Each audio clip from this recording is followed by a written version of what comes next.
দেখছো বাইরের কি অবস্থা? 4 দিন হয়ে গেছে কেউ ঘর থেকে বের হতে পারে না।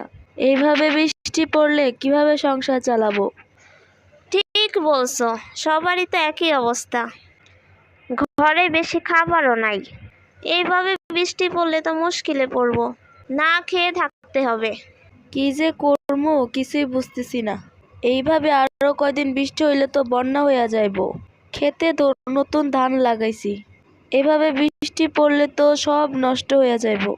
এই ক্ষেত দিয়েই তো আমাদের সংসার চলে। ধান নষ্ট হয়ে গেলে তো না খেয়ে থাকতে হবে। বাইরে যায়া দেখি বৃষ্টি একটু কমছে নাকি। না, বৃষ্টি কমার কোনো লক্ষণই নাই। গিন্নি, এসে দেখে যাও ঘূর্ণিঝড় উঠছে। দেখছো কত জোরে ঘূর্ণিঝড় উঠছে? চলো ঘরের ভিতরে যাই। এই ঘূর্ণিঝড় তো সব কিছু শেষ করে দিবে।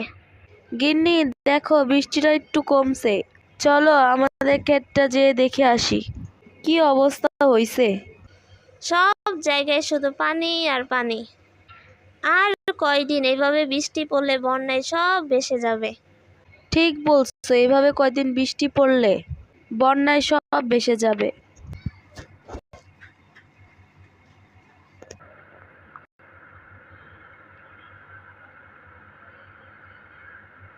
যাক, বেঁচে গেলাম।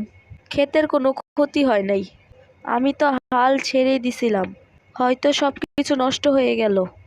খেতে পানি জমছে অনেক, নতুন করে পানি দিতে হইব না। আর বৃষ্টি না হইলে জমির কোনো ক্ষতি হইব না। কারো ক্ষেত তো তেমন নষ্ট হয় নাই। কি ভাই, ক্ষেত দেখতে আসছেন নাকি? আমি তো আশাই ছেড়ে দিছিলাম, নতুন ক্ষেত লাগাইছি, সব নষ্ট হয়ে গেল বুঝি।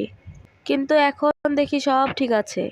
এই যাত্রায় বেঁচে গেলাম, আর বৃষ্টি না হলেই হয়।